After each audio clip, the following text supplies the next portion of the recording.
One became the father America wished it had. One grew up on camera with millions of viewers watching her childhood unfold one episode at a time. One played the gentle mother of Walnut Grove, while behind the scenes, she was fighting to be respected. One girl America loved to hate turned that hatred into a second life no one expected. And one young actress who arrived near the end of the series would later become a 1990s television icon before facing the battle that ended her life far too soon. For millions of Americans, Little House on the Prairie was not just a television show. It was comfort. It was family. It was faith, hardship, forgiveness, and the belief that even when life broke your heart, there was still a reason to keep going. It was a little house standing against a wide open sky. But after the cameras left Walnut Grove, the real lives of the cast became far more complicated than anything written in the scripts. Some found peace. Some walked away from Hollywood. Some carried wounds that fans never saw. Some lived long enough to look back with gratitude. And some left the world before America was ready to say goodbye. This is Little House on the Prairie, cast then and now, and what really happened after fame. When Little House on the Prairie first came to television in the 1970s, America was changing fast.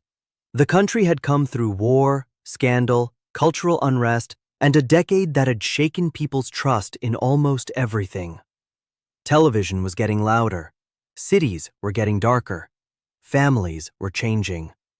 And then, quietly, came Walnut Grove, a small town on the Minnesota Prairie, a family around a wooden table, a father walking home from the fields, a mother holding everything together with patience and quiet strength, children learning that love did not mean life would be easy, only that they would not have to face it alone. Little House on the Prairie was based on the beloved books of Laura Ingalls Wilder. But on television, it became something more than an adaptation. It became a weekly ritual. It became a place American families could return to when they wanted to believe in kindness again. For 9 seasons, viewers watched Laura run across the prairie, Mary face heartbreak, Nellie cause trouble, Caroline endure, and Charles Ingalls stand like the moral center of a world that always seemed one storm away from falling apart. And yet, somehow, it held. That was the promise of Little House. No matter how hard the winter became, no matter how empty the table looked, no matter how cruel the world outside could be, the Ingalls family kept going. But life outside the show did not follow that same simple pattern. The children grew up, the adults aged, fame changed them, Hollywood tested them. Some of them were typecast, some of them reinvented themselves. Some disappeared into ordinary lives. Some battled illness, grief, addiction, regret, or the burden of being remembered forever as someone they had played when they were young. Tonight, we are not just looking at how the cast changed. We are looking at what life did to them after the fame faded. Who is still alive today? Who passed away? Who escaped Hollywood? Who never escaped Walnut Grove? And what happened to the people behind the faces America never forgot? There is only one place to begin, with the man who did not just star in Little House on the Prairie. He built it. To millions of viewers, Michael Landon will always be Charles "Pa" Ingalls, the strong, tender, deeply moral father who guided his family through fires, storms, sickness, poverty, grief, and every hard lesson the prairie could throw at them. He was the man in the suspenders. The man with the gentle smile. The man who knew when to discipline, when to forgive, and when to kneel beside a child and explain the world in words that somehow made pain easier to carry. For many people who grew up watching the show, Charles Ingalls was not just a character. He was the father they wished they had, the father who listened, the father who worked until his hands ached, the father who could be firm without being cruel, the father who made goodness feel strong. But Michael Landon was never just the actor playing Pa. He was the force behind the entire world of Walnut Grove. Born Eugene Maurice Orowitz in Queens, New York, Landon had already become a television star long before he ever stepped onto the prairie. In the late 1950s, he broke through as Little Joe Cartwright on Bonanza, one of the biggest Western series in American television history. For more than a decade, America knew him as the handsome, restless young cowboy with the easy smile and the emotional intensity that seemed to jump through the screen. But Little House gave him something deeper. This was not just another role. This was his world to shape. Landon starred in the series, but he also wrote, directed, produced, and controlled much of the emotional tone that made the show unforgettable. The family speeches, the moral lessons, the tearful endings, the moments where hardship turned into grace. Much of that passed through him. He understood television in a way very few people did. He knew that audiences did not come back only for plot. They came back for feeling. They came back because they trusted Charles Ingalls. And if they trusted Charles, they would trust Walnut Grove. Every week, Pa carried the burdens of the prairie on his shoulders. He worked the fields. He protected his daughters. He comforted Caroline. He buried friends. He lost crops. He fought pride, poverty, fire, disease, and despair. He cried when the moment demanded it. And in an era when many television fathers were distant or foolish, Charles Ingalls made tenderness look masculine. That was Michael Landon's gift. He could make decency feel dramatic. But behind that familiar smile, the real man was far more complicated. Michael Landon was charming, driven, funny, intense, and ambitious. He could be generous and deeply protective, especially toward the young actors on the show. Melissa Gilbert, who played Laura, would later describe him as a powerful father figure in her life, someone whose presence shaped her childhood as much as the scripts did. But Landon was also the boss. And being the heart of a show is not the same as being easy to work for. He had enormous power on the set. He knew what he wanted. He moved fast. He expected others to keep up. To the audience, he was Pa Ingalls, the gentle guide through every hardship. Behind the camera, he was a television producer with deadlines, pressure, authority, and control. That contrast is part of what makes his story so fascinating. The man who created one of television's warmest images of fatherhood was living a private life that was not always simple. He was married 3 times and had 9 children. His personal choices sometimes drew attention. His relationships, his work habits, and his control over Little House all made him a more complicated figure than the saintly image viewers saw on Sunday nights. But no one could deny what he gave to television. He did not just act in Little House on the Prairie. He gave the show its heartbeat. And when Little House ended, Landon did something few television stars ever manage. He found another major success. With Highway to Heaven, he once again gave American audiences stories about kindness, redemption, second chances, and the quiet pain people carry when no one is watching. This time, he played Jonathan Smith, an angel sent to help people in need. Once again, Michael Landon built a show around compassion. Once again, he made viewers cry in living rooms across the country. And once again, he proved that his real talent was not simply acting. It was understanding what people needed to feel. Then everything changed. In 1991, Michael Landon announced that he had pancreatic cancer. He was only 54 years old. For fans who had watched him grow from Little Joe Cartwright to Charles Ingalls to Jonathan Smith, the news felt impossible. Michael Landon had always seemed strong. He had played men who carried families, towns, and moral worlds on their backs. He had been the man who found words when everyone else was lost. But cancer did not care about the image America had built around him. In his final months, Landon faced the public with the same kind of courage that had made his characters so beloved. He spoke openly. He kept his humor when he could. He fought for time. He stayed close to his family. He tried to live, not as a symbol, but as a man who knew the clock had become cruel. On July 1st, 1991, Michael Landon died at his home in Malibu. He was 54. The father of Walnut Grove was gone. His death hit viewers with a force that went far beyond the loss of an actor. It felt like the end of something larger. A door closing, a voice going silent. A piece of American television morality disappearing with the man who had given it a face. For years, audiences had watched Charles Ingalls teach his children how to survive grief.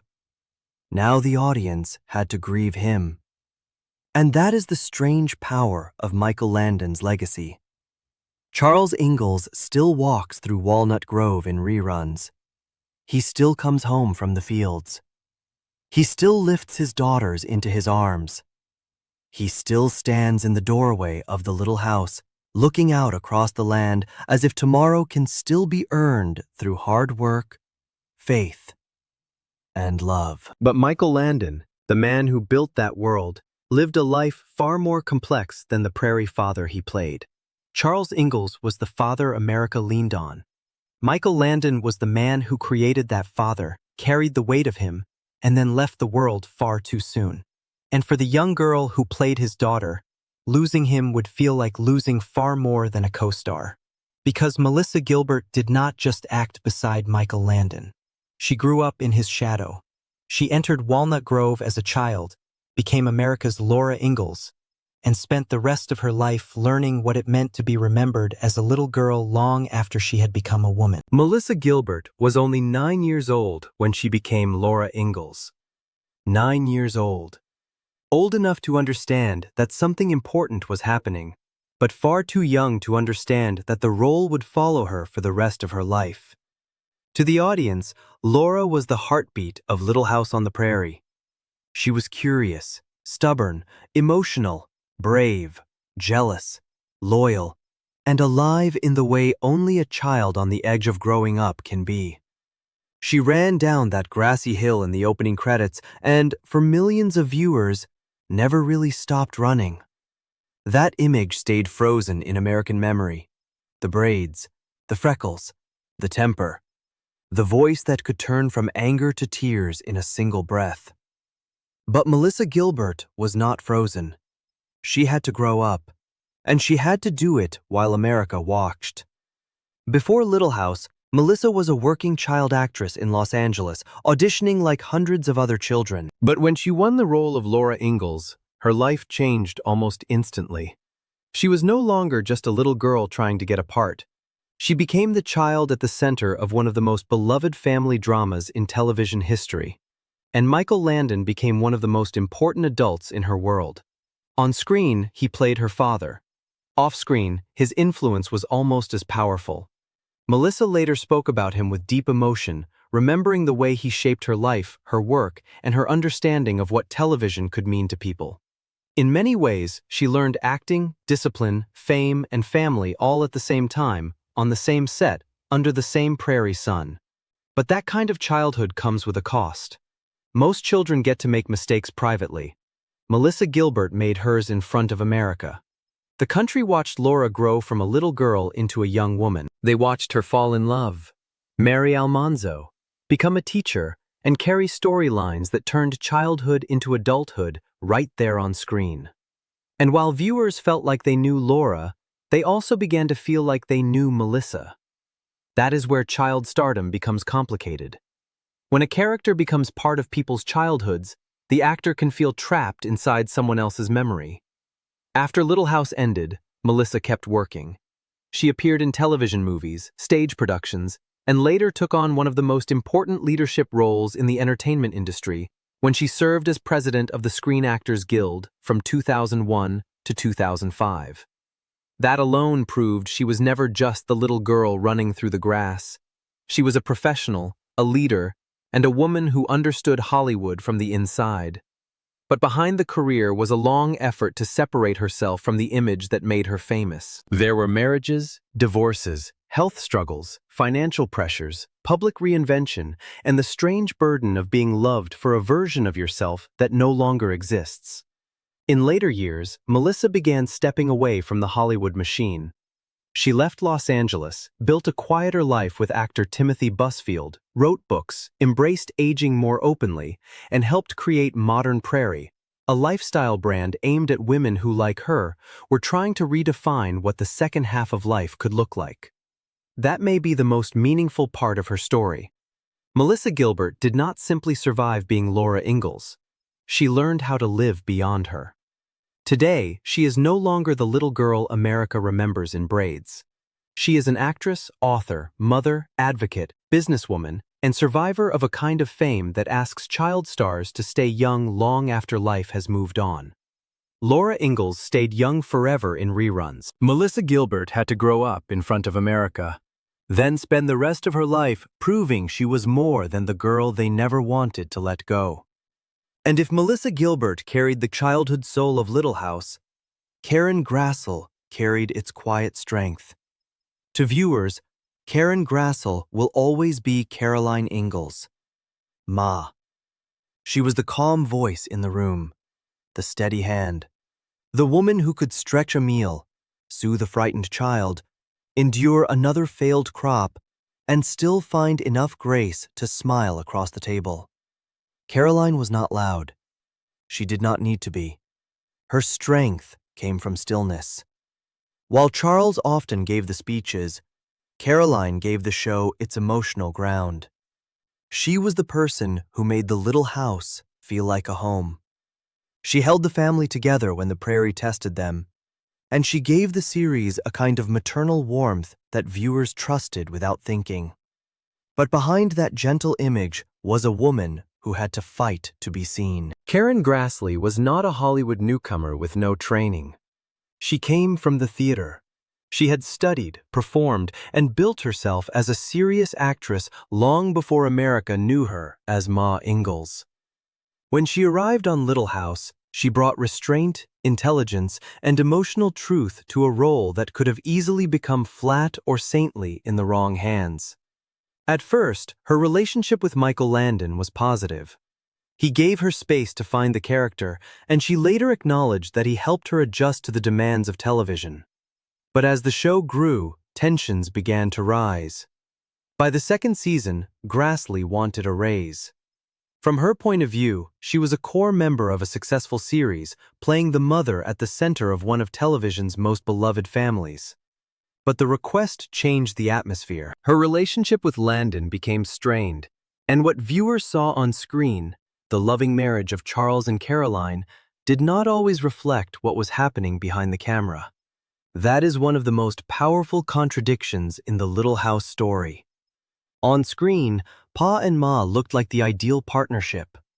Off-screen, the actors playing them were dealing with power, money, gender, pride, and resentment. For fans who grew up believing in the Ingalls family, that truth can feel uncomfortable. But it also makes Karen Grassle's story more important, not less.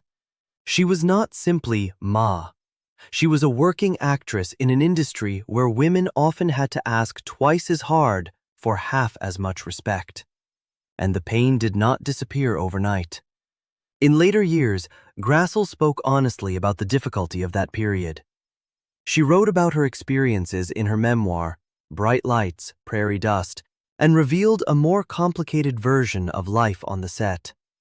Not a simple attack, not a rejection of the show, but a reminder that the warmth audiences felt was created by real people, under real pressure, carrying real wounds. Yet the story did not end in bitterness. Before Michael Landon died, Grassle and Landon reconciled. That detail matters, because Little House was always about forgiveness, and in the end, one of the show's most complicated relationships found at least some measure of peace before time ran out.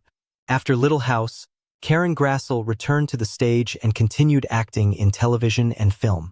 But for most Americans, she remained Caroline Ingalls. That can be both a gift and a cage. A gift because millions loved her. A cage because one role can become so powerful that the woman behind it becomes difficult to see. And Karen Grassle deserved to be seen. Caroline Ingalls held the family together on screen. Karen Grassle spent years making sure the woman behind Ma was not forgotten. If you grew up watching Walnut Grove, tell us in the comments which face you remember first. Pa, Ma, Laura, Mary, Nellie, or someone else from that little town. And stay with us, because the next cast member carried one of the show's most heartbreaking storylines, then chose a life much quieter than the fame that once surrounded her. Melissa Sue Anderson played Mary Ingalls, the older sister whose story broke the hearts of viewers across America. Mary was graceful, intelligent, responsible, and often more composed than Laura. If Laura was fire, Mary was still water. She was the daughter who seemed destined for a bright, orderly life, until Little House gave her one of the most devastating arcs in the entire series. Mary lost her sight. For a family show watched by children, it was an unusually painful storyline. The scenes of Mary struggling with blindness, fear, anger, and acceptance became some of the most memorable in Little House history. Melissa Sue Anderson had to carry emotions far beyond what most young actors are asked to handle. And she did it with a stillness that made the pain feel real. Her performance earned serious recognition, including an Emmy nomination, something that showed how much weight she brought to the role. But behind the scenes, Melissa Sue Anderson was very different from the image fans imagined. Because viewers saw Laura and Mary as sisters, they assumed Melissa Gilbert and Melissa Sue Anderson were just as close off screen. But real life was not that simple. Their relationship was more distant, more complicated, and less sisterly than the television illusion suggested. That is another truth about shows like Little House. The family we see on screen is not always the family that exists when the cameras stop. After leaving the series, Anderson continued acting. She appeared in films, television projects, and later wrote a memoir titled The Way I See It, offering her own reflections on growing up inside the Little House phenomenon. But unlike some of her co-stars, she did not spend the rest of her life trying to remain in the center of Hollywood attention. She chose distance. She married television producer Michael Landon. She became a mother. She moved to Canada and built a quieter life, far from the constant glare that followed her during her Little House years. In time, she became a Canadian citizen, creating a kind of second chapter that felt almost like a deliberate step away from the prairie. For some actors, fame becomes something to chase forever. For Melissa Sue Anderson, it became something to survive, understand, and eventually leave behind.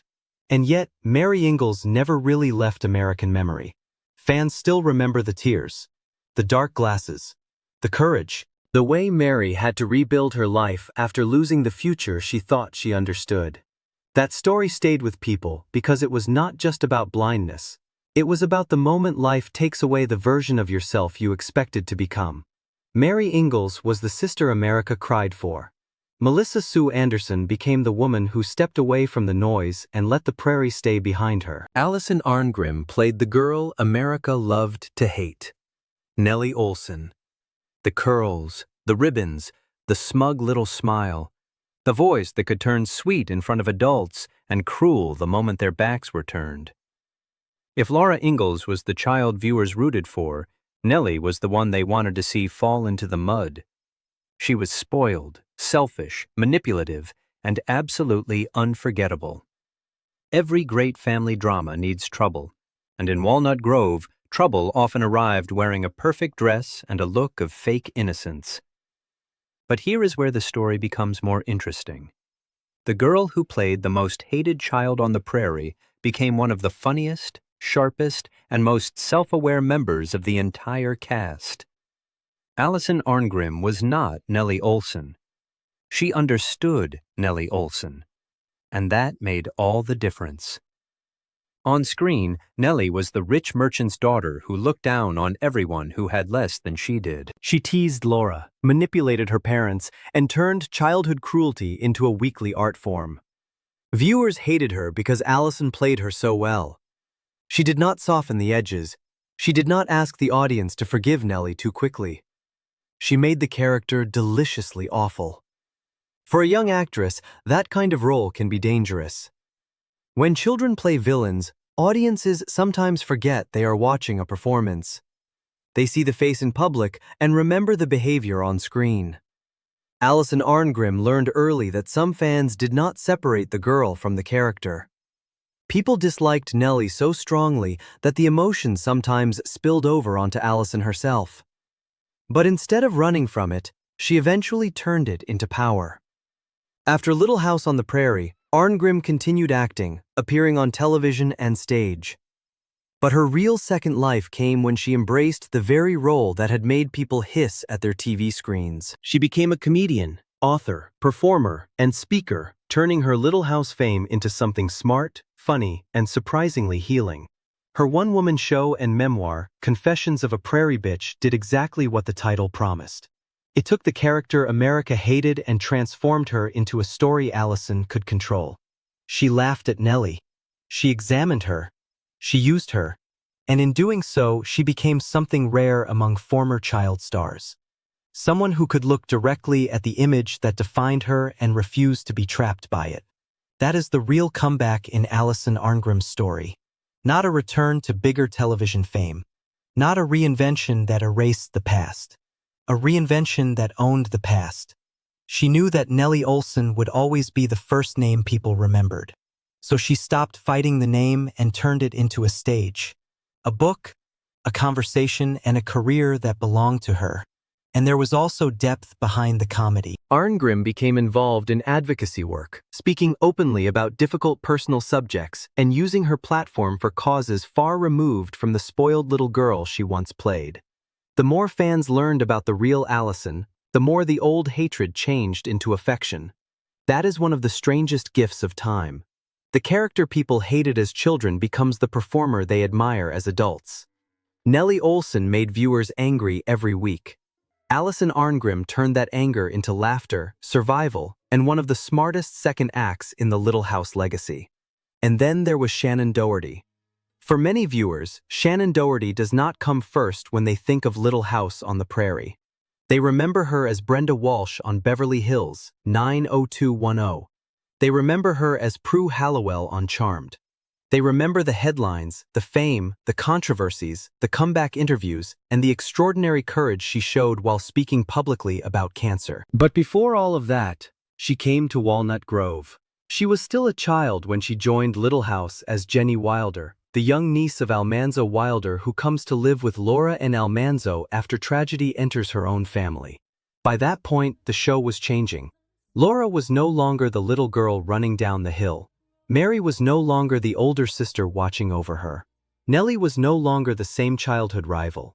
The children of Walnut Grove had grown up, and Little House needed a young face to bring some of that childhood energy back.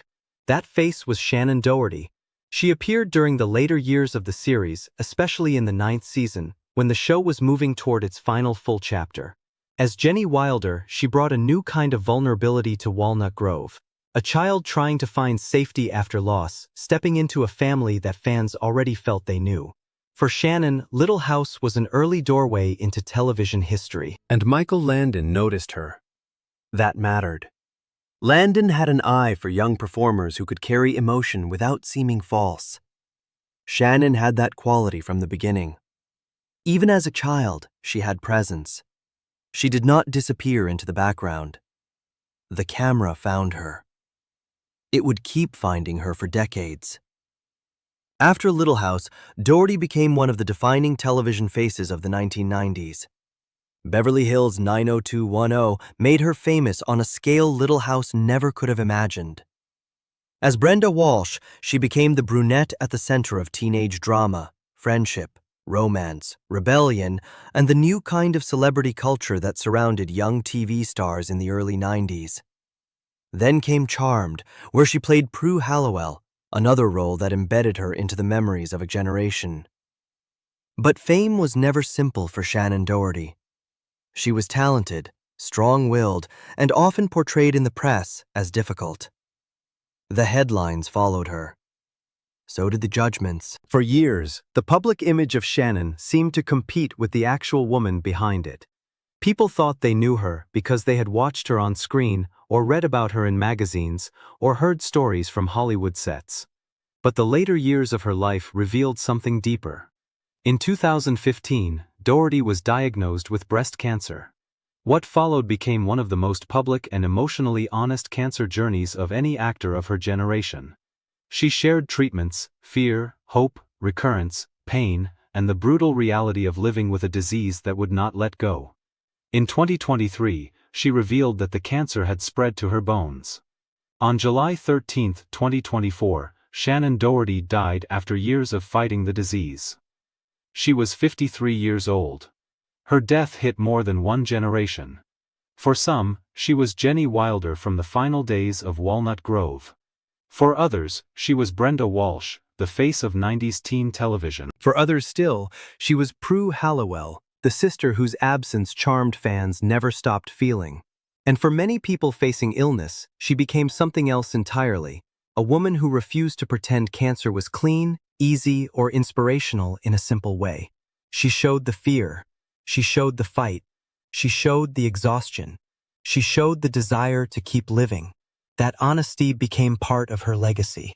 Jenny Wilder was only one chapter in Shannon Doherty's story, but for fans who watched her from Walnut Grove to Beverly Hills and beyond, her life became a reminder that some stars grow up with us, change with us, struggle in front of us, and leave before we are ready.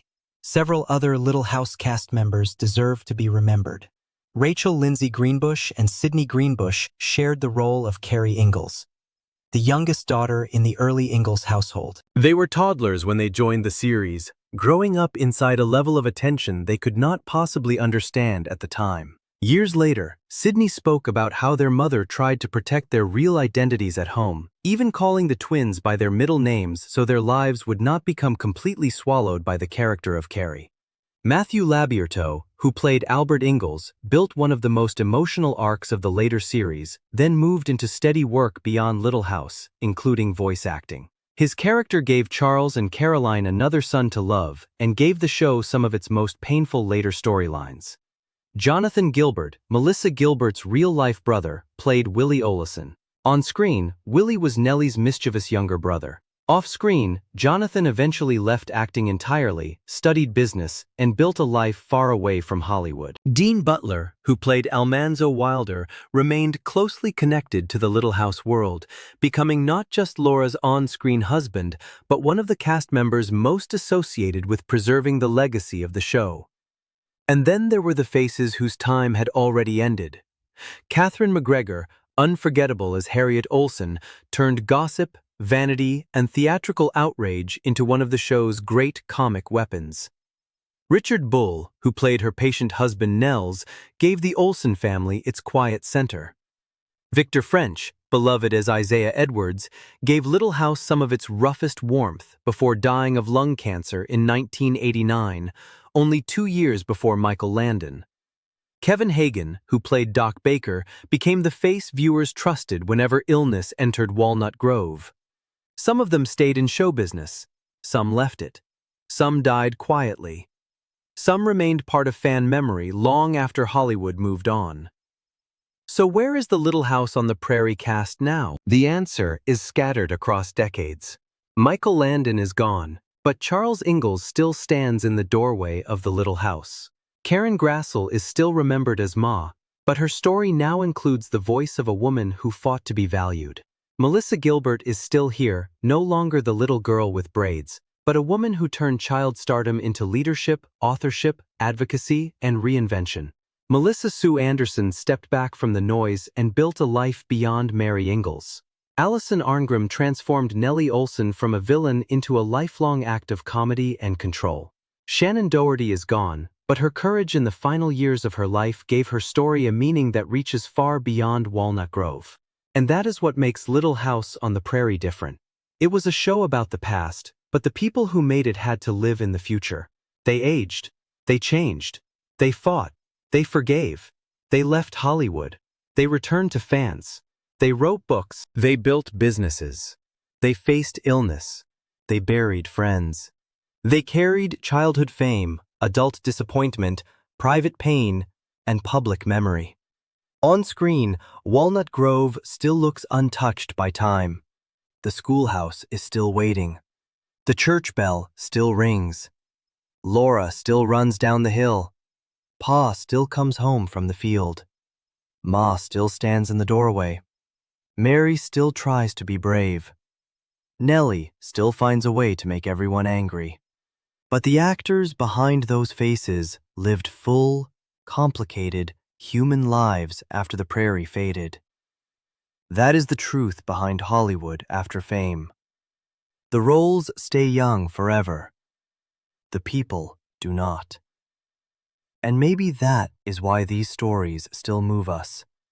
Because when we watch Little House today, we are not only watching a family on the frontier, We are watching pieces of our own childhood, our own parents, our own losses, and our own memory of a time when television could make the world feel simpler than it really was. Which Little House cast member stayed with you the most? Was it Pa, Ma, Laura, Mary, Nellie, Jenny, Mr. Edwards, Doc Baker, or someone else from Walnut Grove? Tell us in the comments. And if you grew up with this show, then you already know. Some houses are never really left behind.